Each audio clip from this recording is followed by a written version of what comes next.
നമസ്കാരം. ഭാരതമാതാ കോളേജ് മലയാള വിഭാഗത്തിൻ്റെ എഴുത്തുകാരോടൊപ്പം എന്ന പരിപാടിയിൽ നിന്ന് നമ്മുടെ അതിഥിയായിട്ട് എത്തിയിരിക്കുന്നത് പ്രശസ്ത നോവലിസ്റ്റും കഥാകൃത്തുമായിട്ടുള്ള ജിസ ജോസാണ്. മാഡത്തിൻ്റെ വിശേഷങ്ങൾ നമുക്ക് ചോദിച്ചറിയാം. എഴുത്തുകാരി എന്നതിനോടൊപ്പം തന്നെ മാഡം ഒരു കോളേജിൻ്റെ പ്രിൻസിപ്പൽ കൂടിയാണ്, കുന്നമംഗലം ഗവൺമെൻറ് കോളേജിൻ്റെ പ്രിൻസിപ്പൽ കൂടിയാണ്. അപ്പോൾ അത്രയും വലിയൊരു ചുമതല വഹിച്ചുകൊണ്ട് എഴുത്തിൻ്റെ മേഖലയിൽ പ്രവർത്തിക്കുന്ന മാഡത്തോട് നമുക്ക് വിശേഷങ്ങൾ ചോദിച്ചറിയാം. എഴുത്തിൻ്റെ വഴികൾ, അധ്യാപനത്തിൻ്റെ വഴികൾ ഒക്കെ സംബന്ധിച്ചിട്ടുള്ള കാര്യങ്ങൾ നമുക്ക് ചോദിച്ചറിയാം. എല്ലാവർക്കും സ്വാഗതം. നമസ്കാരം. ടീച്ചറെ, പിന്നെ എഴുത്തിൻ്റെ വഴിയിലേക്കുള്ള വരവ് എങ്ങനെയായിരുന്നു ടീച്ചറിൻ്റെ? അത് വളരെ ചെറിയ കാലത്ത് തന്നെ ഉണ്ടായിരുന്നു, അതോ ഈ 40-42 വയസ്സിൽ തുടങ്ങിയതാണോ? എഴുത്തിൻ്റെ കാര്യം, എഴുത്ത് നമ്മുടെ കൂടെ എപ്പോഴും ഉണ്ടായിരുന്നു, അങ്ങനെ ഞാൻ വിചാരിക്കുന്നത്. അപ്പോൾ ചെറിയ പ്രായത്തിൽ നല്ലവണ്ണം വായിക്കാൻ താല്പര്യം ഉണ്ടായിരുന്നു. അങ്ങനെ ഒരുപാട് വായിക്കുമ്പം സ്വാഭാവികമായിട്ടും അതൊക്കെ എഴുതാനും തോന്നും. അങ്ങനെ എഴുതാൻ തുടങ്ങിയിരുന്നു ചെറിയ പ്രായത്തിൽ. പിന്നെ ശരിക്കും മത്സരത്തിനാണ് ശരിക്കും ഒരു എഴുത്തുകാരി എന്നുള്ളൊരിതിലേക്ക് വന്നത്. യുവജനോത്സവത്തിലൊക്കെ പങ്കെടുക്കും. അതും ഞാൻ ഒരുപാട് വൈകിട്ടാണ് എഴുതി വെക്കും, പക്ഷെ ആർക്കും കാണിച്ചു കൊടുക്കില്ല. ആത്മവിശ്വാസം വളരെ കുറവായതുകൊണ്ടായിരിക്കും അത്. അങ്ങനെ നോട്ട്ബുക്കിലൊക്കെ എഴുതുന്നല്ലാതെ അത് കാണിക്കില്ലായിരുന്നു. പിന്നെ ഞാനൊരു 10ാം ക്ലാസ്സിലെത്തുമ്പോഴാണ് ഞാൻ സ്കൂൾ കലോത്സവത്തിൽ പങ്കെടുക്കുന്നത്. അത് പിന്നെ സ്റ്റേറ്റ് യുവജനോത്സവം വരെ പങ്കെടുക്കാൻ പറ്റി. പിന്നെ അത് തുടർന്നു. ഇൻ്റർസോൺ കോളേജിലൊക്കെ എത്തിയപ്പോൾ ഇൻ്റർസോണിലൊക്കെ പലതവണ സമ്മാനം കിട്ടി. പഠിത്തം കഴിഞ്ഞ് ബി.എഡും കഴിഞ്ഞതോടുകൂടി എഴുത്ത് നിർത്തി. പിന്നെ എഴുതിയില്ല, ഒരുപാട് കാലം എഴുതിയില്ല. പിന്നെ എഴുതാൻ പറ്റുമെന്ന് വിചാരിച്ചിട്ടുമില്ല. നമുക്ക് മറ്റ് പരിഗണനകളും മുൻഗണനകളും ഒക്കെ വന്നു, തിരക്കുകൾ വന്നു, എഴുത്തിങ്ങനെ പറ്റിപ്പോയി എന്ന് പറയാം. പിന്നെ പക്ഷെ ആ സമയത്ത് ഞാൻ വായിച്ചിരുന്നു നന്നായിട്ട്. പിന്നെ എനിക്ക് തോന്നുന്നത് ഈ സോഷ്യൽ മീഡിയ അല്ലെങ്കിൽ സ്മാർട്ട് ഫോൺ, അതാണ് ശരിക്കും മിക്കവാറും സ്ത്രീകളെ പോലെ എൻ്റെയൊക്കെ പ്രായത്തിലുള്ള മിക്കവാറും സ്ത്രീകൾക്ക് എഴുത്ത് തിരിച്ചു കൊണ്ടുവന്ന് തന്നത് ഈ സ്മാർട്ട് ഫോണാണ്. അപ്പോൾ ഫോണിൽ എഴുതാൻ പറ്റും, ഒരുപാട് സമയം വേണ്ട, നമുക്ക് നമ്മുടെ എഴുത്തുമുറി നമ്മുടെ കൂടെ കൊണ്ടു നടക്കാൻ പറ്റും.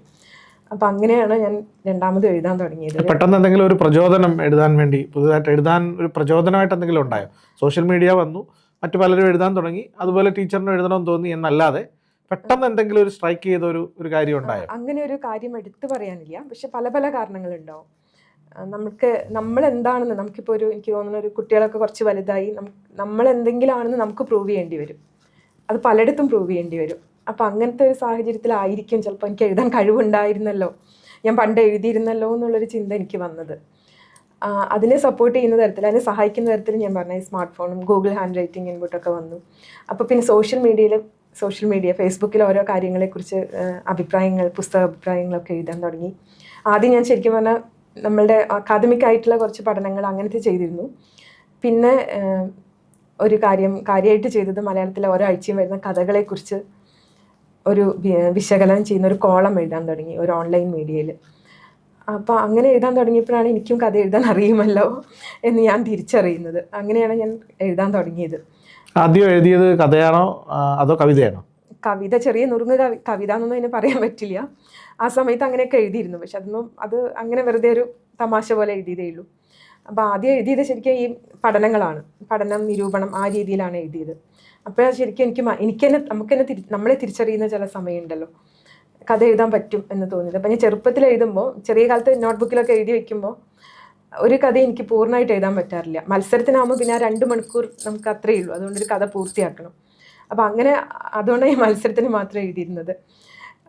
പക്ഷേ രണ്ടാമത് ഇപ്പോൾ പിന്നെ എഴുതാൻ തുടങ്ങിയപ്പോൾ അതുപോലെ എനിക്ക് സമയം കുറവാണ്, നമുക്ക് എന്തെങ്കിലും പറ്റും എന്ന് സ്വയം തെളിയിക്കുക, ഒരു ആത്മവിശ്വാസത്തിൻ്റെ നിലനിൽപ്പിൻ്റെ ഒക്കെ ഒരു ഭാഗമാണത്. അപ്പോൾ പലയിടത്തും നമ്മൾ ചോദ്യം ചെയ്യപ്പെടുമ്പോൾ, നമ്മളിങ്ങനെ മാറ്റി നിർത്തപ്പെടുമ്പോൾ അങ്ങനെ ഒരു തോന്നലുള്ളിൽ ഉണ്ടാവുമായിരിക്കും. ഇത്രയും വർഷത്തെ ഒരു കാലത്തിന് ശേഷം ഈ 42ാമത്തെ വയസ്സിൽ എഴുതി തുടങ്ങുമ്പോൾ ആദ്യം ടീച്ചർ എഴുതിയ കഥ ഓർക്കും, ആ കഥ പെട്ടെന്ന് മനസ്സിൽ വരുന്നു? ഓർമ്മയുണ്ട്. അതൊരു സമയം എന്ന് പറയുന്ന മാസികയിലാണ് അത് പ്രസിദ്ധീകരിച്ചത്. അതിന് മുൻപൊന്നുണ്ട്. അതൊരു 2012 തോന്നുന്നു. കോളേജ് അധ്യാപകർക്ക് വേണ്ടി ഒരു കഥാമത്സരം നടത്തി മലയാള മനോരമ പത്രം, കണ്ണൂർ ജില്ലയിലെ. അപ്പോൾ എനിക്ക് തോന്നി അതിലൊന്ന് എഴുതി നോക്കണം, എന്തായാലും എഴുതണം എന്ന് തീരുമാനിച്ചു. അപ്പോൾ ഈ കഥ എഴുതി തുടങ്ങുമ്പോൾ പതിവ് പോലെ കുറച്ചങ്ങോട്ട് എത്തിയപ്പോൾ പിന്നെ അത് എന്ത് ചെയ്യണം, എങ്ങനെ ചെയ്യണം എന്നൊന്നും അറിയാണ്ടായി. എന്നാലും ഞാനത് പൂർത്തിയാക്കി. അതാണ് ശരിക്കും പറഞ്ഞാൽ എൻ്റെ ഒരു തുടക്കം എന്ന് ഞാൻ വിചാരിക്കുന്നു. ആ കഥ പിന്നെ സെലക്ട് ചെയ്യപ്പെട്ടു, സമ്മാനം കിട്ടിയില്ല, പക്ഷേ അവർ ക്യാമ്പിലൊക്കെ പങ്കെടുത്തു. ആ കഥ വനിതയിൽ പിന്നെ പ്രസിദ്ധീകരിച്ചു. അത് കഴിഞ്ഞ് പിന്നെയും ഒരു ബ്രേക്ക് ആയിരുന്നു. പിന്നെയും കുറച്ചും കൂടി കഴിഞ്ഞിട്ടാണ് എൻ പ്രഭാകരൻ മാഷ് അന്ന് സമയം എന്ന് പറഞ്ഞൊരു മാസികയുണ്ട് കണ്ണൂരിൽ നിന്ന്. അപ്പോൾ അതിലേക്കൊരു കഥ ചോദിച്ചു. മാഷ് ചോദിച്ചു, അതിലേക്കൊരു ആർട്ടിക്കിൾ ചോദിച്ചു. അപ്പോൾ എന്നോട് പറഞ്ഞു ലേഖനം അല്ലാത്ത എന്തെങ്കിലും എഴുതാൻ നോക്കൂ എന്ന് പറഞ്ഞു. അപ്പോൾ ഞാനൊരു കഥ എഴുതി. ആ കഥയാണ് ശരിക്കും പറഞ്ഞാൽ ആദ്യം പ്രസിദ്ധീകരിച്ചു. ആ രണ്ടാമത്തെ വരവ് 2016 ആയിരിക്കും. അത് 2016 2017 മറ്റാണ്. അതിനുശേഷം പിന്നെ എഴുതാൻ തുടങ്ങി. ആദ്യത്തെ കഥയൊന്നും അങ്ങനെ ശ്രദ്ധിക്കപ്പെട്ടതൊന്നും അല്ല.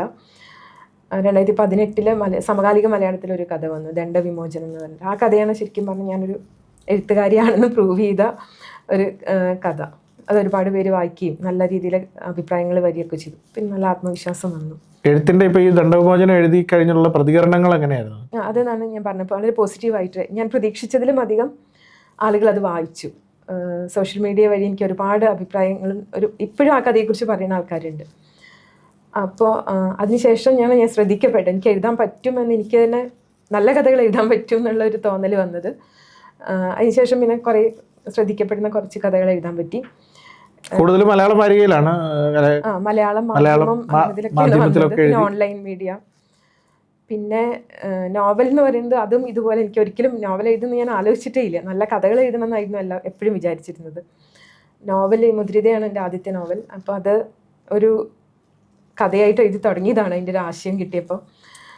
പക്ഷെ അത് കഥയായിട്ട് നിന്നില്ല, അതിങ്ങനെ പരന്നുപോയി. മുദ്രിതയുടെ കാര്യം പറഞ്ഞപ്പോൾ സാധാരണ ഒരു നോവലിൻ്റെ ഒരു ആഖ്യാന രീതി ഇടയിൽ നിന്നൊരു സാധാരണ ഒരു നോവൽ തുടങ്ങുന്ന രീതിയിലല്ല അത് ആരംഭിക്കുന്നത്. ഒരു ആൾക്കൊരു പരാതി ഉണ്ടാകുന്നു, ആ പരാതി കൊടുക്കാൻ അയാൾ പോലീസ് സ്റ്റേഷനിൽ വരുന്നു, ഒരു സ്ത്രീയെ കാണാനില്ല.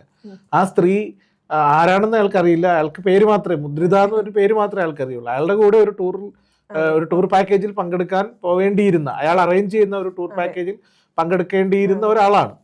മറ്റാളുകളും അതിനകത്തുണ്ട്. ആ ആളെ കുറിച്ചിട്ടുള്ള അയാളുടെ അന്വേഷണത്തിന്റെ വിവരങ്ങൾ വെച്ചുകൊണ്ടാണ് അത് ആരംഭിക്കുന്നത്. അങ്ങനെ അത്ര ഒരു ആരംഭത്തിന്റെ സാധ്യത, അല്ലെങ്കിൽ അങ്ങനെ എന്തെങ്കിലും ഒരു ത്രെഡ് ടീച്ചറിന് കിട്ടിയതാണോ, അതല്ലെങ്കിൽ ടീച്ചർ തന്നെ പുതിയതായ ഒരു അങ്ങനെ ഉണ്ടാക്കി? അത് എനിക്ക് കിട്ടിയതാണ്. ഞങ്ങളുടെ കോളേജ്, ബ്രണ്ണൻ കോളേജിന്റെ മുൻപിൽ ഇങ്ങനെ ഭയങ്കര ഇടിഞ്ഞു പൊളിഞ്ഞ കുറേ കടകളും അങ്ങനെയൊക്കെ ഉണ്ട്. 2 നിലയുള്ളതാണ്. പക്ഷെ പണ്ട് വളരെ സജീവമായിരുന്ന ഒരു ഇടമായിരിക്കും. പക്ഷെ ഇപ്പം അവിടെ ഒന്നുമില്ല. അപ്പം അവിടെ നമുക്കിങ്ങനെ അത് വൈകുന്നേരമൊക്കെ ആ സ്ഥലം കാണുമ്പോൾ ഒരു വിഷാദം നമുക്ക് തന്നെ ഉണ്ടാവും. അപ്പോൾ അങ്ങനെയാണ് ഞാൻ അവിടെ ഈ അനിരുദ്ധൻ എന്ന് പറയുന്നൊരു കഥാപാത്രം എനിക്ക് അവിടെ നിന്ന് കിട്ടുക ചെയ്തത്. അതിൻ്റെ കൂടെ മുദ്രിതയും. അങ്ങനെ അവരിൽ നിന്നാണ് തുടങ്ങിയത്. പിന്നെ ബാക്കിയുള്ളതൊക്കെ പിന്നെ വന്നതാണ്. ഈ യാത്രയും മറ്റ് സ്ത്രീകളും അവരെ ബന്ധിപ്പിക്കാനുള്ള ഒരു ടൂർ ഓപ്പറേറ്ററും അനിരുദ്ധനും മുദ്രിതയും അവരായിരുന്നു തുടക്കത്തിലുണ്ടായിരുന്നത്. അപ്പോൾ അവരെ വെച്ചിട്ടൊരു കഥയായിരുന്നു ഞാൻ എഴുതി തുടങ്ങിയത്. പക്ഷെ അത് കഥയേക്കാളും നീണ്ടുപോയി. അപ്പോൾ എനിക്ക് പക്ഷെ അത് ഉപേക്ഷിക്കാനും തോന്നിയില്ല. അങ്ങനെ അത് നോവലായിട്ട് എഴുതിയാലോ എന്ന് ആലോചിച്ചു. അപ്പോൾ എന്താവുന്നൊന്നും അറിയാതെ ഞാൻ നോവൽ എഴുതിയിട്ടില്ല, എനിക്ക് പറ്റുമെന്നും തോന്നിയിട്ടില്ല. അപ്പോൾ ഒരു ചാപ്റ്റർ വൈസ് കുറച്ച് എഴുതിയിട്ട് ഞാൻ ഇതുപോലെ എൻ പ്രഭാകരൻ മാഷോടാണ് മാഷ്ക്ക് അത് കാണിച്ചു കൊടുത്തത്. ഇത് നോവൽ പോലെ ആകുമോ എന്നുള്ള സംശയം തോന്നിയിട്ട്. അപ്പോൾ ഇത് എഴുതണമെന്നൊക്കെ. അപ്പോൾ മാഷ് അത് വായിച്ചിട്ട് അത് കണ്ടിന്യൂ ചെയ്യുമെന്ന് പറഞ്ഞു. പിന്നെ ഞാൻ അത് എഴുതി പൂർത്തിയാക്കി. അങ്ങനെയാണ് ഉണ്ടായത്. ഒരു അടയാളപ്പെടുത്തൽ കൂടിയായിരുന്നു എന്ന് വേണമെങ്കിൽ പറയാം അല്ലേ? മലയാള സാഹിത്യത്തിൽ ജിസ ജോസ് എന്ന ഒരു എഴുത്തുകാരിയെ മുദ്രിതയാക്കി അടയാളപ്പെടുത്തിയ ഒരു നോവൽ കൂടിയായിരുന്നു അത്. ഞാൻ അങ്ങനെ വിചാരിക്കാറുണ്ട്. നമ്മൾ എഴുതിയില്ലായിരുന്നു വെച്ചാൽ, ഞാൻ എത്രയോ വർഷം എഴുതിയിട്ടില്ല, എഴുതുന്നുള്ള പ്രതീക്ഷ ഉണ്ടായിരുന്നില്ല. എപ്പോഴോ എഴുതാൻ തുടങ്ങി, അതിങ്ങനെ തുടർന്ന് പോന്നു, ഉപേക്ഷിച്ചില്ല. അപ്പം ഞാൻ എഴുതാതിരുന്നെങ്കിൽ ഇതൊന്നും എനിക്ക് എഴുതാൻ പറ്റില്ലായിരുന്നല്ലോ എന്നിപ്പോൾ ആലോചിക്കുമ്പോൾ ഒരു അതിശയം തോന്നാറുണ്ട്. ആ എഴുതാൻ തോന്നിയ നിമിഷത്തെ, അത് ഒറ്റ നിമിഷമല്ല, ഒരുപാട് നിമിഷങ്ങൾ ചേർന്നിട്ടായിരിക്കും. അപ്പോൾ ആ ഒരു പ്രേരണയെ ഞാൻ എപ്പോഴും വളരെ നന്ദിയോടെ ഓർക്കാറുണ്ട്.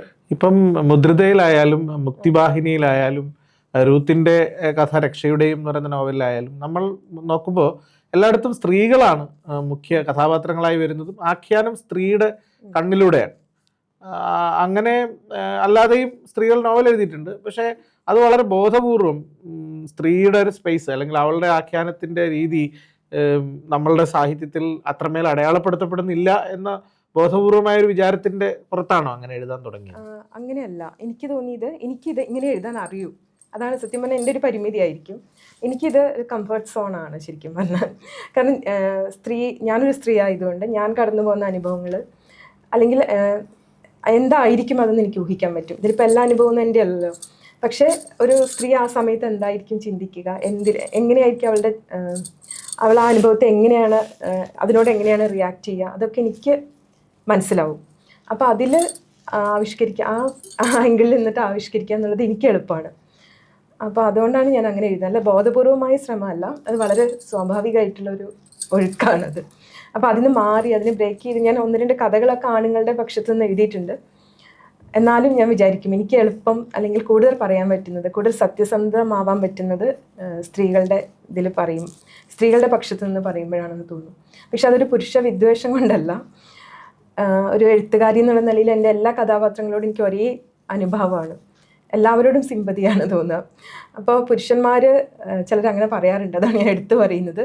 പുരുഷന്മാർ വളരെ ദുഷ്ടന്മാരാണ്, ഞാനൊരു പുരുഷ വിദ്വേഷിയാണെന്നൊക്കെയുള്ള രീതിയിൽ പറയും. എൻ്റെ കഥാപാത്രങ്ങളായ പുരുഷന്മാരെല്ലാം മോശക്കാരാണ്. അങ്ങനെയല്ല സത്യം പറഞ്ഞാൽ, അവരൊക്കെ ആ സാഹചര്യങ്ങൾ കൊണ്ട് അങ്ങനെ ആവുന്നതാണ്.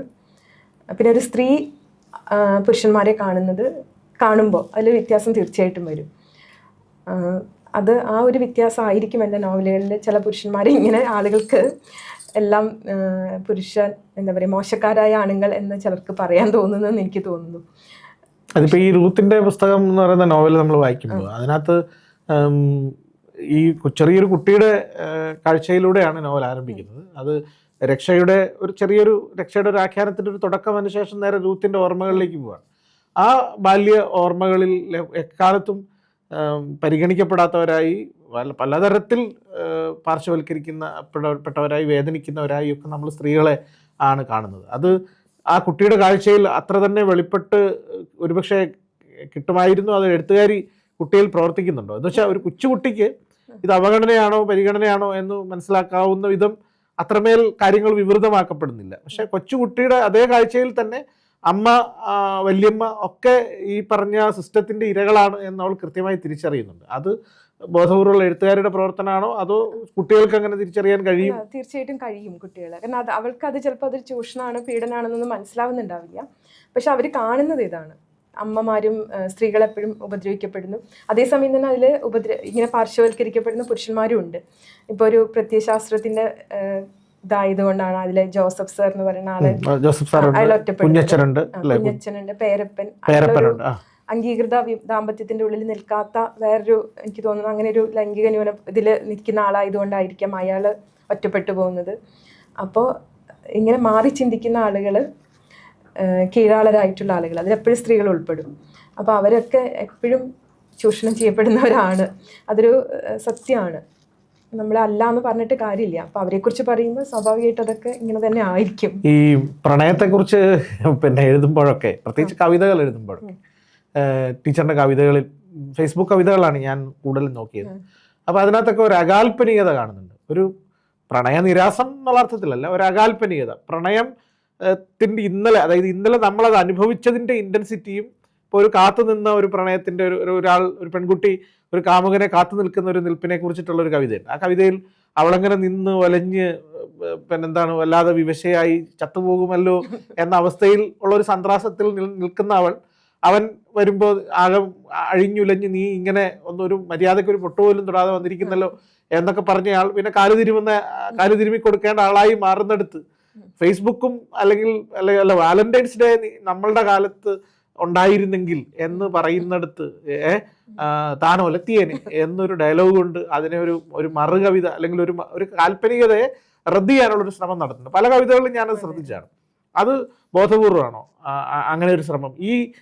ഞാനിത് ചോദിക്കാനുള്ള കാരണം മറ്റൊന്നുമല്ല, റൂത്തിന്റെ പുസ്തകം എന്ന് പറയുന്ന നോവലിലേക്ക് വരുമ്പോൾ റൂത്തിനെയും കല്യാണത്തോടും വിവാഹത്തോടും അല്ലെങ്കിൽ പ്രണയത്തോടും ഒന്നും ഒരു സന്ദർഭത്തിൽ എന്തോ സോമദത്തിനെ കാണുമ്പോഴോ മറ്റോ ഉള്ള മനസ്സിലൊരു ചെറിയ തോന്നലിന്റെ സാധ്യത ഉണ്ടാകുന്നുണ്ട്. അതല്ലാതെ പൊതുവെ ഒരു അകാൽപ്പനികത പ്രണയത്തോട് അല്ലെങ്കിൽ ഒരു പ്രണയത്തെ റദ്ദ് ചെയ്യുന്ന ഒരു സാഹചര്യം റൂത്തിന്റെ പുസ്തകത്തിലും കാണാം, ടീച്ചറിന്റെ കവിതകളിലും കാണാം. ഇത് തമ്മിൽ സമാനതയുണ്ടോ അതല്ല ടീച്ചറിന്റെ പൊതുമനോഭാവത്തിന്റെ അല്ലെങ്കിൽ കാഴ്ചപ്പാടിന്റെയോ ഭാഗമാണോ? അത് എൻ്റെ കവിതാ സമാഹാരത്തിന്റെ പേര് പ്രണയത്തിന്റെ പുസ്തകം എന്നാണ്. അപ്പോൾ ശരിക്കും പറഞ്ഞാൽ ഇതെനിക്ക് ആലോചിക്കാവുന്ന ഒരു വിഷയമാണ്. ഞാനിപ്പോൾ ഒരെഴുത്തും ബോധപൂർവം ചെയ്യുന്നതല്ല. ഇത് എങ്ങനെ വരണം, ഇതിങ്ങനെ വരണം എന്ന് വിചാരിച്ചിട്ടല്ല. ചിലപ്പോൾ നമ്മുടെ ഉള്ളിൽ അങ്ങനെ ആയിരിക്കും. എനിക്ക് തോന്നുന്നു ഒരു 10, 45, 50 വയസ്സായ ഒരു സ്ത്രീ എഴുതുമ്പോൾ പ്രണയമൊക്കെ ഇത്രയേ ഉള്ളൂ നമുക്ക് തോന്നും. അതേസമയം ഒരു 18 അല്ലെങ്കിൽ ആ ഒരു പ്രായത്തിൽ ഇങ്ങനെ ആയിരിക്കില്ല. അപ്പം എനിക്ക് തോന്നുന്നു നമ്മളതിനെ മറികടന്ന് വന്നതുകൊണ്ടാണ് അതൊന്നുമല്ല, അതൊരു വളരെ സർക്കാസ്റ്റിക് ആയിട്ട് എഴുതാൻ പറ്റുന്നതെന്ന് എനിക്ക് തോന്നുന്നു. ഞാനൊരു അകാൽപ്പനിക ആയതുകൊണ്ടല്ല, ഞാനും ഒരു പ്രണയിച്ച് കല്യാണമൊക്കെ കഴിച്ച ആളാണ്. പ്രണയത്തെ എനിക്ക് തോന്നുന്നു ആ പ്രായത്തിൽ നമ്മൾ പ്രണയത്തെ കണ്ടതുപോലെയല്ല ഈ ഒരു പ്രായത്തിൽ കാണാം. അപ്പോൾ പ്രണയം എന്ന് പറയുന്ന വികാരത്തെ നമ്മൾ ഭയങ്കര ഗ്ലോറിഫൈ ചെയ്ത് അലങ്കരിച്ച് വിശിഷ്ടമാക്കി വെക്കും. പക്ഷെ അതിന് അത്രയൊന്നും ഇല്ല അത് എന്ന് എനിക്ക് നമ്മുടെ ഒരു പ്രായത്തിൻ്റെ അനുഭവത്തിൻ്റെ ഒരു പശ്ചാത്തലത്തിൽ പറയുന്നത് കൊണ്ടായിരിക്കും കവിതകൾ അങ്ങനെ ആവുന്നത്. മിക്കവാറും ഞാൻ എഴുതിയത് എല്ലാ കവിതകളും അങ്ങനെയാണ്. അത് എഴുതാൻ വേണ്ടിയാണ് ഞാൻ കവിത എഴുതുന്നതെന്ന് എനിക്ക് ചിലപ്പം തോന്നാറുണ്ട്. പക്ഷെ റൂത്തിലേക്ക് വരുമ്പോൾ റൂത്തും ഈ ഇങ്ങനെ ഞാൻ ഇങ്ങനെയൊക്കെ ആയാൽ എനിക്ക് കല്യാണം കഴിക്കണമെന്ന് താല്പര്യമില്ല, അല്ലെങ്കിൽ എനിക്ക് ഇങ്ങനെ ഇത്തരം ഒരു കെട്ടുപാടിലുള്ള ഒരു വിവാഹത്തെ സംബന്ധിക്കുന്ന ഇപ്പം ത്രേസ്യാണെന്ന് തോന്നുന്നു റൂത്തിലെ കഥാപാത്രം. ഇവളുടെ കൂടെയുള്ള റൂത്തിന്റെ കൂടെയുള്ള പെൺകുട്ടി, ചെറിയ പെൺകുട്ടി ശോശക്കുട്ടി, അവൾ വളർന്നു വരുമ്പോൾ അവളുടെ മനസ്സിലുള്ള കാര്യം എന്താണ്? അവൾക്കൊരു കല്യാണം കഴിക്കണം, ഒരു ഭർത്താവിനെ വേണം. വളരെ കാൽപ്പനിക സ്വപ്നങ്ങളിൽ മുഴുകിയാണ് അവൾ ജീവിക്കുന്നത്. ഇതിനിടയിൽ വേറൊരു പെൺകുട്ടി തന്നെ വന്നിട്ട് തെയ്യാമ്മ വന്നിട്ട് പറയുന്നുണ്ട് എനിക്ക് കല്യാണം കഴിക്കണം. അങ്ങനെ ഒരു കാൽപ്പനികമായ വളരെ സ്വപ്നതുല്യമായ ഒരു ദാമ്പത്യ ജീവിതത്തിന്റെ ആഘോഷങ്ങളെ കുറിച്ച് ഈ കുട്ടി വാചാലയാവുന്നുണ്ട്. അപ്പോഴൊക്കെ റൂത്ത് സ്വയം അത്തരം കാര്യങ്ങളെ അതിനെ ഒരു വലിയൊരു വിരസതയോടെയോ അല്ലെങ്കിൽ താല്പര്യരാഹിത്യത്തോടെയോ ഒക്കെയാണ് കാണുന്നത്. അതെന്തുകൊണ്ടായിരിക്കും അങ്ങനെ ഒരു സമീപനം ആ കുട്ടിക്ക് ഉണ്ടാവാനുള്ള? ആ കുട്ടിക്ക് ഒരു ട്രോമ പോലെ ഉണ്ട്, ഒരു ലൈംഗിക പീഡനത്തിന്റെ ഓർമ്മയുണ്ട്, ഒരു മോശം ഓർമ്മയുണ്ട്. അപ്പം അതൊരു കാരണമായിരിക്കും. പിന്നെ അവൾ നിത്യവും കാണുന്ന ജീവിതം വളരെ വിരസമായിട്ടുള്ള ഈ സ്ത്രീ ജീവിതം, യാന്ത്രികമായിട്ടുള്ള എന്താ പറയുക, അത്രയും പണിയെടുക്കുക, പ്രസവിക്കുക, തല്ല് വാങ്ങിക്കുക, കുട്ടികളെ വളർത്തുക, പിന്നെയും പണിയെടുക്കുക, അങ്ങനത്തെ ഒരു ജീവിതത്തെക്കാളും അവൾ കുറച്ചും കൂടി ഒരു രാഷ്ട്രീയം അവളുടെ ഉള്ളിലുള്ളത് കൊണ്ട് കുറച്ചും കൂടി വ്യത്യസ്തമായിട്ട് ജീവിക്കണം എന്ന് സ്വപ്നം കാണുന്ന ഒരു പെൺകുട്ടിയായിരിക്കും അവള്. അതുകൊണ്ടാണ് എന്നാണ് ഞാൻ വിചാരിക്കുന്നത്. നമ്മുടെ കഥാപാത്രങ്ങൾ ശരിക്കും നമ്മളുടെ നിയന്ത്രണത്തിലല്ല പലപ്പോഴും. അവരുടെ ചിന്തകൾ കുറച്ച് കഴിയുമ്പോൾ നമ്മളങ്ങനെ എഴുതുന്നു, പക്ഷെ കുറച്ച് കഴിയുമ്പോൾ നമ്മൾ ഇതുകൊണ്ടായിരിക്കും എന്നേ എനിക്ക് പറയാൻ പറ്റുള്ളൂ. അല്ലാണ്ട് ഇതുകൊണ്ടാണ് എന്ന് അവരെക്കുറിച്ച് അത്രയും നമുക്ക് പറയാൻ പറ്റില്ല. അങ്ങനെയാണ് എനിക്ക് എപ്പോഴും കഥാപാത്രങ്ങൾ നമ്മളിൽ സ്വതന്ത്രരാകും. അതെ, ശരിക്കും അങ്ങനെയാണ് എനിക്കും തോന്നാറുള്ളത്. അപ്പൊ ഇങ്ങനെ ചോദിക്കും അതുകൊണ്ടാണോ ചോദിച്ചാൽ അതുകൊണ്ടായിരിക്കാം എന്നേ പറയാൻ പറ്റുള്ളൂ. ഈ പിന്നെ എന്നെ സംബന്ധിച്ച് നോവൽ വായനയിൽ എന്നെ ഏറ്റവും ഞെട്ടിച്ച സംഭവം കുഞ്ഞായിരിക്കുന്ന റൂത്തിന്റെ പനിച്ച അവസ്ഥയിൽ വല്യപ്പൻ്റെ ആ ഒരു ചൂഷണത്തിന്റെ സന്ദർഭമാണ്.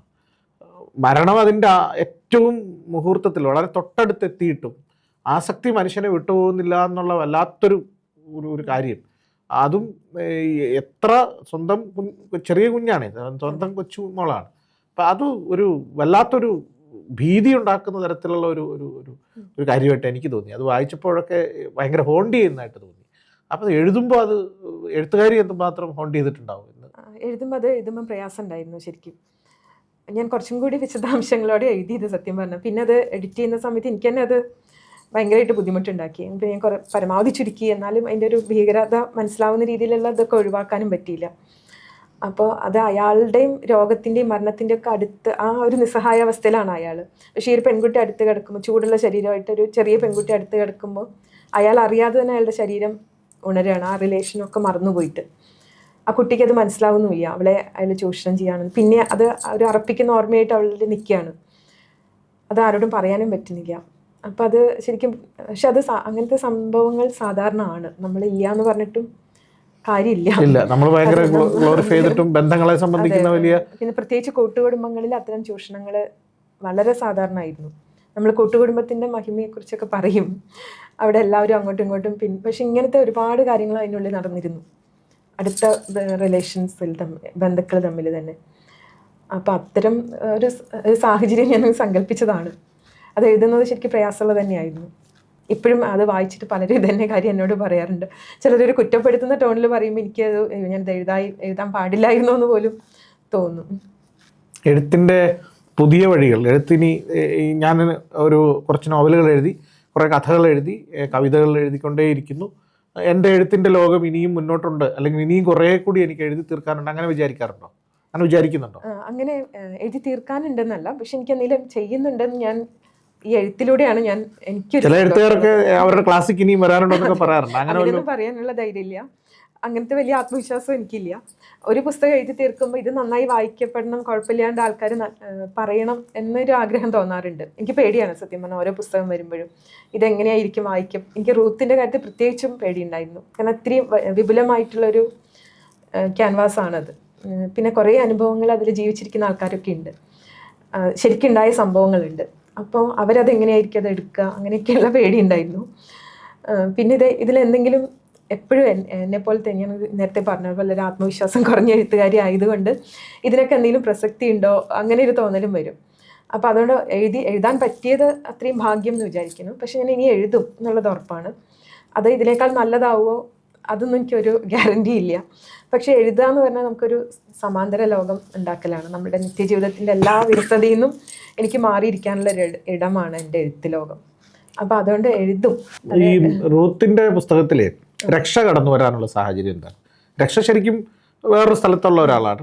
രക്ഷ ഇവിടെ വന്നു മലയാളം പഠിച്ച് അല്ലെങ്കിൽ ഇവിടുത്തെ സാഹചര്യത്തിൽ ജീവിക്കുന്ന ഒരു കുട്ടിയാണ്. പക്ഷെ രക്ഷ കടന്നു വരുന്നതിന്റെ സാധ്യത എങ്ങനെയാണ് ആലോചിച്ചത്? എനിക്ക് റൂത്തും രക്ഷയും ഒരുമിച്ചാണ് വന്നത്. ഇപ്പം റൂത്തിനെ നോക്കാൻ വരുന്നൊരു ഹോം നേഴ്സ്, അവരെ അങ്ങനെയാണ് ഞാൻ തുടങ്ങിയത്. ശരിക്കും പറഞ്ഞാൽ ഇങ്ങനെ ഹോം നേഴ്സായിട്ട് ജോലി ചെയ്യുന്ന ഒരു സ്ത്രീയും അവളൊരു അന്യസംസ്ഥാന തൊഴിലാളിയായി. അങ്ങനെ അപ്പോൾ അവരുടെ ഇഷ്യൂസ്, അവർ നേരിടുന്ന ഒരു അന്യവൽക്കരണം ഉണ്ടല്ലോ. നമ്മൾ എത്രത്തോളം മലയാളികളുടെ ഒരു ഇരട്ടത്താപ്പ്, നമ്മൾ ഭയങ്കര അതിഥി തൊഴിലാളി എന്നൊക്കെ പറഞ്ഞ് അങ്ങനെയൊക്കെ പറയും, അതിനെ ആലങ്കാരികമാക്കും, പക്ഷെ കാൽപ്പനികവൽക്കരിക്കും. പക്ഷെ നമുക്ക് അവരോടുള്ളത് വളരെ വിവേചനപരമായിട്ടുള്ള സമീപനം. അത് സത്യമാണ്. നമ്മൾ ഓരോരുത്തരും ഒന്ന് സ്വയം വിശകലനം ചെയ്ത് അത് മനസ്സിലാവും.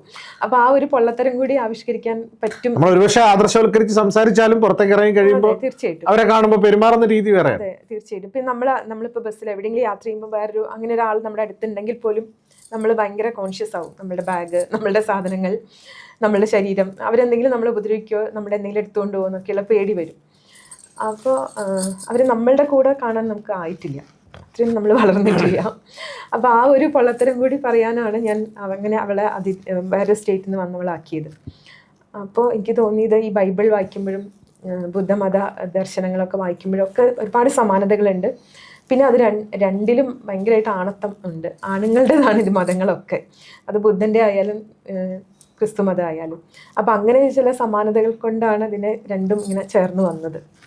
പിന്നെ ആ ഒരു വ്യത്യസ്തമായ ഒരു ക്രാഫ്റ്റ് സ്വീകരിക്കാമെന്ന് തോന്നി. ഇവിടെ വേറൊരു കഥ. അതുപോലെ തന്നെ ഈ ഇതിൻ്റെ ഒരു ആഖ്യാനത്തിൻ്റെ ഒരു വഴികളെ അത് എത്രമാത്രം അടരുകൾ ഇതിനകത്ത് കയറുന്നു എന്നുള്ളതാണ്.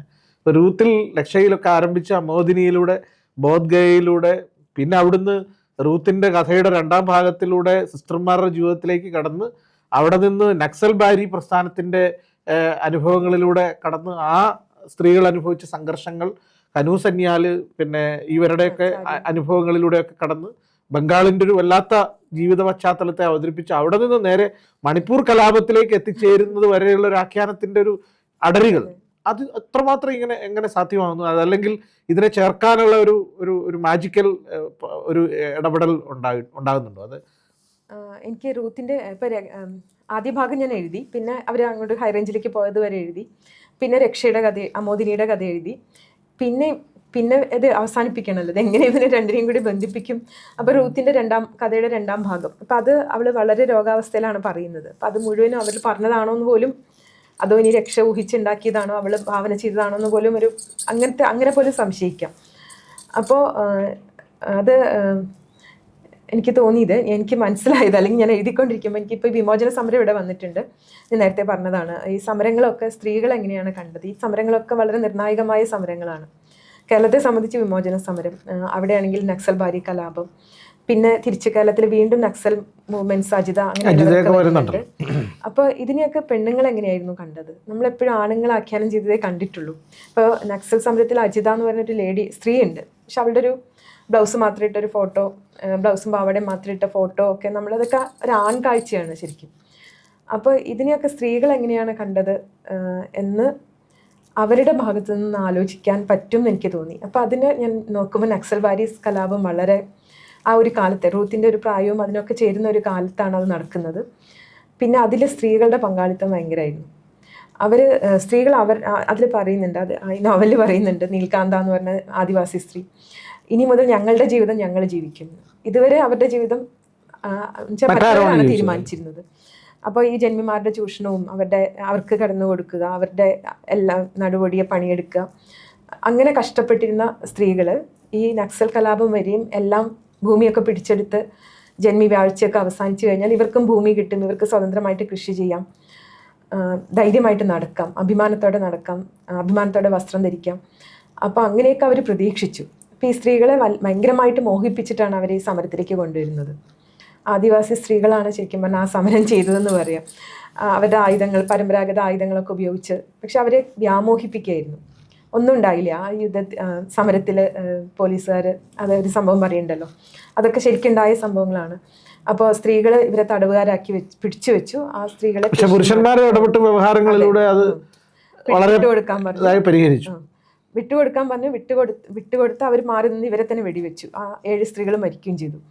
അപ്പോൾ അത്തരം ഈ കലാപങ്ങളൊക്കെ സ്ത്രീകൾ പുനർവായിക്കുമ്പോൾ ഒരുപാട് കാര്യങ്ങൾ അട്ടിമറിക്കപ്പെടും. അപ്പം അങ്ങനെയാണ് അതിലേക്ക് ഇതൊക്കെ വന്നത്. മണിപ്പൂർ കലാപത്തിൻ്റെ കാര്യം ഞാനിങ്ങനെ ഇതിലേക്ക് ഒരുപാട് കലാപങ്ങൾ വന്നു, പക്ഷെ ഇതൊക്കെ സ്ത്രീകൾക്ക് പ്രാധാന്യമുള്ള കലാപങ്ങളാണ്. മണിപ്പൂരിലെ സ്ത്രീകളുടെ മാർക്കറ്റ് അവിടെ ഇപ്പോഴും അതുണ്ട്. അപ്പോൾ അങ്ങനെയൊക്കെയുള്ള സ്ത്രീകൾ നടത്തുന്ന സമരങ്ങൾ, സ്ത്രീകളെ മുന്നിൽ നിർത്തി പുരുഷന്മാർ നടത്തുന്ന സമരങ്ങൾ. പക്ഷെ അവസാനത്തെ രേഖകളിൽ സ്ത്രീകൾ ഉണ്ടാവില്ല, പുരുഷന്മാർ മാത്രമേ ഉണ്ടാവുള്ളൂ. അപ്പോൾ അതിനെയൊക്കെ സ്ത്രീകളൊന്ന് വായിക്കുന്നതായിട്ട്, പുനർവായിക്കുന്നതായിട്ട് സങ്കല്പിക്കാൻ ശ്രമിച്ചതാണ്. ബൈബിൾ എങ്ങനെയാണ് ടീച്ചറിൻ്റെ എഴുത്തിനെ സ്വാധീനിച്ചിട്ടുള്ളത്? ബൈബിൾ എന്നെ ഒരുപാട് സ്വാധീനിച്ചിട്ടുണ്ട്. അത് പുതിയ നിയമമല്ല, പഴയ നിയമം. ഞാനൊരു ഭയങ്കര ശരിക്കും പറഞ്ഞ ശരിയായ ക്രിസ്തുമത അനുയായി അല്ല. എനിക്കങ്ങനെ ഈ പൗരോഹിത്യത്തോടൊന്നും വലിയൊരു വിശ്വാസവും ഇല്ല. പക്ഷേ യേശുവിൽ വിശ്വാസമുണ്ട്, ഈശ്വര വിശ്വാസമുണ്ട്.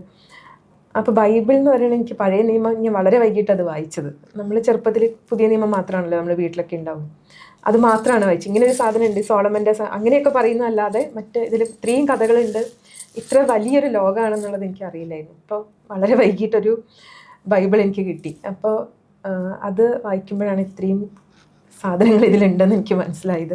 അപ്പോൾ എൻ്റെ എല്ലാ എഴുത്തിനെയും ശരിക്കും പറഞ്ഞാൽ ബൈബിൾ സ്വാധീനിച്ചിട്ടുണ്ടെന്ന് പറയാം. പലപ്പോഴും പല കഥകൾക്കും പേര് കിട്ടുന്നത് തന്നെ ബൈബിളിൽ നിന്നാണ്. കഥ ബൈബിളിൽ ആയിരിക്കില്ല, പക്ഷെ ഇപ്പം രാത്രിയോ അതിദീർഘം എന്നുള്ള കഥ ഇയ്യോബിൻ്റെ പുസ്തകത്തിലാണ്. സർവ്വ മനുഷ്യരുടെയും രക്ഷയ്ക്ക് വേണ്ടിയുള്ള കൃപ, അതും ബൈബിളിലെ ഒരു വാചകമാണ്. പാതാളത്തിൻ്റെ കവാടങ്ങൾ,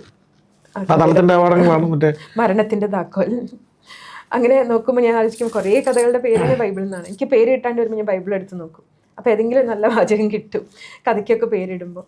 അപ്പൊ ഈ എനിക്ക് ബൈബിൾ ഒരു അക്ഷയഖനിയാണ് അർത്ഥത്തിൽ ഒരു എഴുത്തുകാരനെ സംബന്ധിച്ചിടത്തോളം. ഇപ്പോഴും എത്രയോ MD ഒക്കെ പറയുന്നുണ്ടല്ലോ, MDയും പിന്നെ അപ്പമാഷ് വെളിച്ചത്തിന്റെ കവചം എന്നൊക്കെ തന്നെ വിശേഷിപ്പിക്കുന്നുണ്ടല്ലോ. അത് ശരിക്കും ഒരു അത്ഭുത പുസ്തകമാണ് പഴയ നിയമം. അത്രയും ഇനിയും അതിന് എത്രയും, ഞാനിപ്പോ റൂത്തിന്റെ പുസ്തകത്തിൽ ഒരുപാട് ബൈബിൾ ഉണ്ടായിരുന്നു. പിന്നെ റൂത്തിന്റെ പുസ്തകം ഒരു തരത്തിലും പഴയ നിയമത്തിലെ റൂത്തിനോട് ചേരുന്ന അല്ലെങ്കിൽ ആ നിലയിലുള്ള ഒരു സമീപനം അല്ല സ്വീകരിക്കുന്നത്. കഥ ആ നിലയിലല്ല ആഖ്യാനം ചെയ്യുന്നത്. പക്ഷെ ഈ 3 സ്ത്രീകളെ, ഈ റൂത്തിനെയും ജൂഡിത്തിനെയും അതുപോലെ തന്നെ എസ്തേറിനെയും, ഈ 3 സ്ത്രീകളെ മുഖ്യധാരയിൽ അവരെ ഈ എഴുത്തിലേക്ക് കൊണ്ടുവരാനും ഈ 3 സ്ത്രീകളെ കുറിച്ച് എടുത്തെടുത്ത് പറയാനും അങ്ങനെ തോന്നലുണ്ടാവാനുള്ള കാരണം അത് ജൂഡിത്ത് എന്ന് പറയുന്ന കഥാപാത്രത്തെ കൊണ്ടാണ് ഇത് പറയുന്നത്. അങ്ങനെ പറയാനുള്ള സാഹചര്യം അതും ഇത് തന്നെയായിരിക്കും. ബൈബിള് വായിക്കുമ്പോൾ അതിൽ ആകെ 3 സ്ത്രീകളുടെ പേരിലെ പുസ്തകമുള്ളൂ. ഇത്ര ഒരുപാട് ആണുങ്ങളുടെ പുസ്തകങ്ങളുണ്ട്, പക്ഷെ 3 സ്ത്രീകൾക്ക് സ്വന്തമായിട്ട് പുസ്തകമുണ്ട്. അപ്പം അതും വെറും സ്ത്രീകളല്ല, ഭയങ്കര സാമർത്ഥ്യക്കാരികളായ സ്ത്രീകളെന്ന് എനിക്ക് തോന്നിയത്. അത് ശരിക്കും അതിശയിപ്പിക്കാം. സൗന്ദര്യം കൊണ്ടും ബുദ്ധിശക്തി കൊണ്ടൊക്കെ പോയിട്ട് ശത്രുപാളയത്തിൽ പോയി തല വെട്ടിക്കൊണ്ടുവരിക, അല്ലെങ്കിൽ അങ്ങനെയൊക്കെ ആ രീതിയിലൊക്കെ ചെയ്യാൻ പ്രാപ്തിയുള്ള സ്ത്രീകൾ. അപ്പം ഇങ്ങനത്തെ സ്ത്രീകൾ ബൈബിളിലുണ്ട്, ആ കാലത്ത് ഉണ്ടല്ലോ എന്നുള്ളൊരു അതിശയത്തിൽ നിന്നാണ് ഞാൻ ഈ പേര് കൊടുത്തത്. ആ ജൂഡിത്തിന് ഞാൻ വേറെന്തോ പേരായിരുന്നു ആദ്യം ഇട്ടത്, പിന്നെ എനിക്ക് തോന്നി ജൂഡിത്ത് തന്നെ വേണം എന്ന് തോന്നിയിട്ടാണ് അങ്ങനെ ഒരു കണക്ഷൻ കൂടി കൊടുത്തത്. അപ്പം അതല്ലാതെ ഈ കഥാപാത്രങ്ങളുടെ ധൈര്യശാലിത്വം റൂത്തിനുണ്ടെന്ന് സ്ഥാപിക്കാനുള്ള ഒരു ശ്രമം ഈ 3 കഥാപാത്രങ്ങളെ വെച്ചൊരു സമീകരണം ആ നിലയിൽ തീർച്ചയായിട്ടും അതും ഉണ്ടാവും, അത് സംഭവിച്ചിട്ടുണ്ടാവും. എഴുത്തിൻ്റെ വഴികളിൽ അധ്യാപനം ഒരു തടസ്സമായോ അതോ പ്രചോദനാത്മകമായോ? തീർച്ചയായിട്ടും അത് പ്രചോദനം തന്നെയാണ്. എന്നുവെച്ചാൽ ഈ നമ്മൾ ഇങ്ങനൊരു തൊഴിലായതുകൊണ്ടാണ് നമുക്ക് കുറച്ചും കൂടി സാവകാശം കിട്ടുന്നത്. എന്നുവെച്ചാൽ 2 മാസം വെക്കേഷൻ, ശനി ഞായർ അവധി. ഇപ്പോഴല്ല, ഞാൻ പ്രിൻസിപ്പൾ അതിന് ശേഷം ഇതൊന്നുമില്ല. അപ്പോൾ അങ്ങനെയൊക്കെ കിട്ടുമ്പോൾ നമുക്ക് കോളേജുള്ള ദിവസങ്ങളിൽ ഭയങ്കര, എല്ലാവർക്കും അറിയാമല്ലോ, ഭയങ്കര ടൈറ്റാണ്. പക്ഷേ വീട്ടിൽ ചെന്ന് കഴിയുമ്പോൾ നമുക്ക് എനിക്ക് തോന്നുന്നു എപ്പോഴും നമ്മൾ ഫയലുകളും ഇതൊക്കെ ആയിട്ടല്ല ഇടപെടുന്നത്, മനുഷ്യരോടാണ്, കുട്ടികളോടാണ്, ജീവനുള്ള സാധനങ്ങളോടാണ് നമ്മൾ ഇടപെട്ടുകൊണ്ടിരിക്കുന്നത്. അത് ചെറുപ്പക്കാരോടാണ്. നമുക്ക് പ്രായമാവുന്നുണ്ട്, പക്ഷെ നമ്മൾ ഇടപെടുന്ന ആളുകൾ ഓരോ വർഷം പുതിയ ആളുകളാണല്ലോ.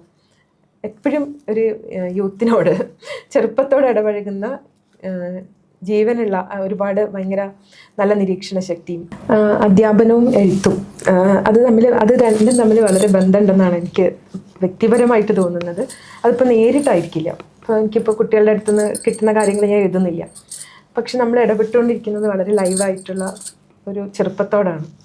അത് അവരുടെ ചെറുപ്പം അവസാനിക്കുന്നേ ഇല്ല. അപ്പം നമ്മൾക്ക് പ്രായമാവുന്നുണ്ട്, പക്ഷെ ഓരോ വർഷവും പുതിയ പുതിയ കുട്ടികളാണ് വരുന്നത്. അപ്പോൾ അവരുടെ ചിന്തകൾ, അവർ പറയുന്നത്, അങ്ങനത്തെ കാര്യങ്ങളൊക്കെ നമ്മളെ സ്വാധീനിക്കുന്നുണ്ട്. അപ്പോൾ തീർച്ചയായിട്ടും അത് എഴുത്തിനെ പോസിറ്റീവായിട്ട് സ്വാധീനിക്കുന്നതാണ് എനിക്ക് തോന്നുന്നത്. വേറൊരു പ്രൊഫഷനാണെങ്കിൽ ചിലപ്പോൾ എനിക്ക് ഇങ്ങനെ എഴുതാൻ പറ്റുമോ എന്ന് എനിക്ക് സംശയമുണ്ട്. പിന്നെ അധ്യാപനമാകുമ്പം നമുക്ക് പിന്നെ ഈ 2 മാസം വെക്കേഷൻ, ശനി ഞായർ അവധി, എഴുതാനുള്ള കുറച്ചും കൂടി സമയം കിട്ടും എന്നെനിക്ക് തോന്നാറുണ്ട്.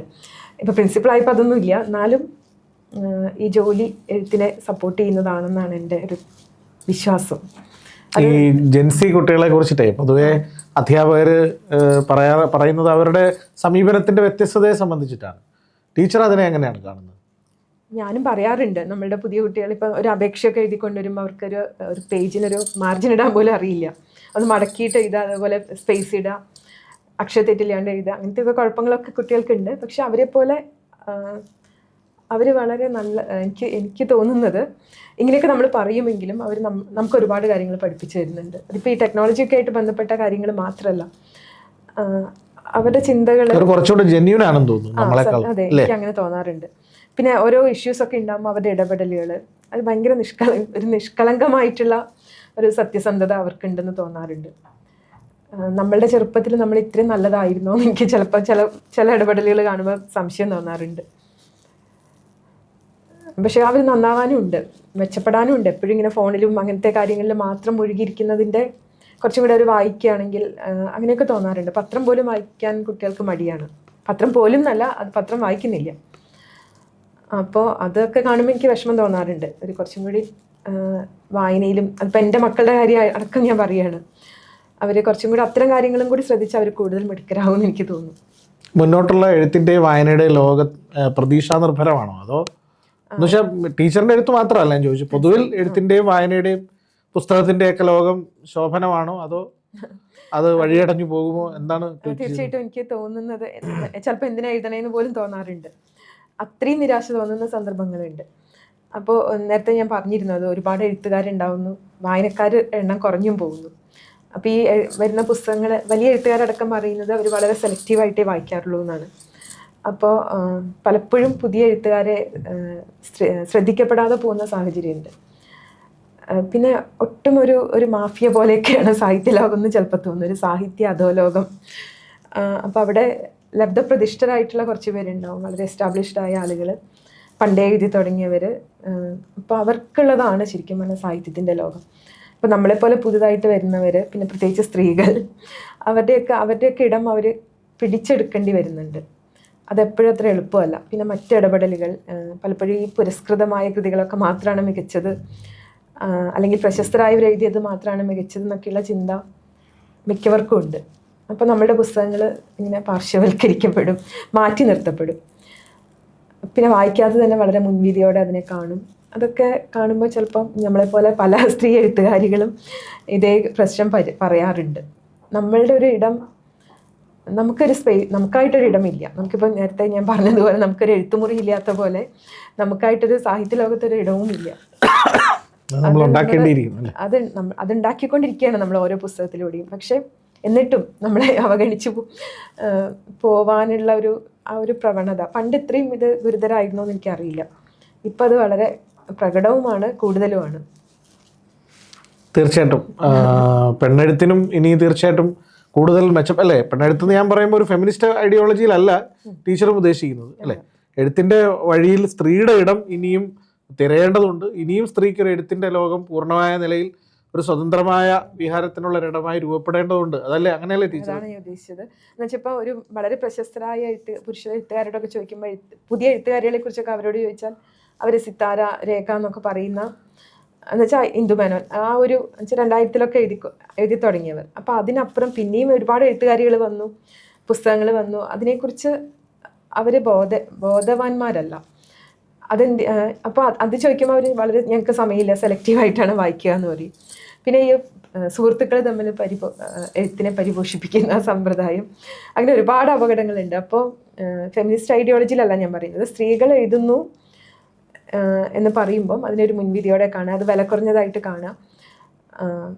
പുതിയതായിട്ട് സ്ത്രീകൾ എഴുത്തിലേക്ക് വരുമ്പോൾ ഇതേ മുൻവിധി കൊണ്ട് അവരെ മാറ്റി നിർത്തുക, അല്ലെങ്കിൽ അവരുടെ എഴുത്തിനെ മാറ്റി നിർത്തുക, അവരെ മാറ്റി നിർത്തുകയല്ല, അതൊക്കെ വലിയ അപകടമാണ്. അപ്പോൾ ചിലപ്പോൾ നമുക്ക് തോന്നും എന്തിനാണ് നമ്മൾ എഴുതാതിരുന്നപ്പോൾ ഇതൊന്നും കുഴപ്പമില്ല, ഇത്തരം പ്രശ്നങ്ങൾ നമ്മൾ അറിയുന്നില്ല, എഴുതിക്കൊണ്ട് ഇവിടെ നിൽക്കുമ്പോൾ ഇതൊക്കെ വലിയ പ്രശ്നമാണ്. അപ്പോൾ പക്ഷെ എന്നാലും നമ്മളുടെ ആത്മസംതൃപ്തിക്ക് വേണ്ടി നമ്മൾ എഴുതിക്കൊണ്ടിരിക്കുന്നു. തീർച്ചയായിട്ടും ആത്മസംതൃപ്തിക്ക് വേണ്ടി എഴുത്ത് തുടരട്ടെ. എല്ലാ ആശംസകളും നേരുന്നു. എഴുത്തിൻ്റെ വഴി എന്ന് പറയുന്നത് അത്ര ലളിതമോ അത്ര ഈ പറഞ്ഞ കണക്ക് റോസാപ്പൂക്കൾ വിരിച്ചൊരു പാതയല്ല. സംഘർഷങ്ങളുണ്ട്, ഒറ്റപ്പെടലുകളുണ്ട്, എപ്പോഴും എഴുത്തുകാരികൾക്ക് സ്വയം തേടേണ്ടി വരുന്ന സന്ദർഭങ്ങളുണ്ട്. തീർച്ചയായിട്ടും കൂടുതൽ അത്തരം വഴിതെളിക്കലുകൾക്കും എഴുത്തിൻ്റെ വഴിയിൽ കൂടുതൽ ശോഭയ്ക്കും ഒക്കെ കാരണമായി വരും. കാലം മാറട്ടെ. ടീച്ചറിൻ്റെ എഴുത്തിനെ കാലവും ലോകവും വായനക്കാരും ഒക്കെ അംഗീകരിക്കട്ടെ എന്ന് ആശംസിക്കുന്നു. മലയാള വിഭാഗത്തിൻ്റെ എഴുത്തുകാരോടൊപ്പം എന്ന ഈ പരിപാടി ആസ്വദിച്ച നിങ്ങൾക്ക് എല്ലാവർക്കും നന്ദി. നമസ്കാരം. ടീച്ചറിനും പ്രത്യേകം നന്ദി. Thank you. ഒരുപാട് നന്ദി ഇവിടെ വന്ന് സംസാരിക്കാൻ പറ്റിയത്, സാറിൻ്റെ ചോദ്യങ്ങൾക്ക് പറ്റുന്ന പോലെയൊക്കെ ഉത്തരം പറയാൻ പറ്റിയതും നിങ്ങളോട് സംവദിക്കാൻ പറ്റിയതിലൊക്കെയുള്ള സന്തോഷം അറിയിക്കുന്നു. Thank you. എഴുത്തുകാരി ആയതുകൊണ്ട് മാത്രമാണ് എനിക്ക് ഇങ്ങനൊരു അവസരം കിട്ടിയത്. അപ്പം അതാണ് എഴുത്തിൻ്റെ ഏറ്റവും വലിയൊരു പ്രയോജനം. ഞാൻ നേരത്തെ ആത്മസംതൃപ്തി എന്ന് പറഞ്ഞു, അപ്പോൾ അതിൻ്റെ കൂടെ ഇതും കൂടി ചേർക്കാനുണ്ട്. ഇത്തരം സന്തോഷങ്ങൾ എഴുത്ത് തന്നതാണ്. അപ്പോൾ ഒരുപാട് സന്തോഷം. നന്ദി. Thank you.